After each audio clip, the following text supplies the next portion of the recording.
4 prajurit TNI yang sebelumnya dinyatakan hilang pasca kontak tembak dengan kelompok kriminal bersenjata di Papua ditemukan dalam kondisi meninggal dunia.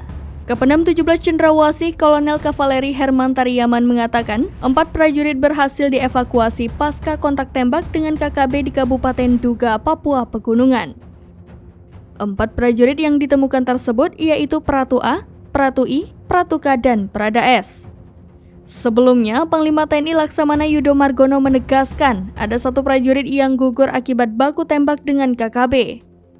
Serangan yang dilakukan KKB terhadap 36 prajurit TNI dari Satgas Batalion Infanteri Yonif Rider 321 yang melakukan operasi pencarian pilot Susi Air Philip Mark Martens pada Sabtu 15 April 2023 sore.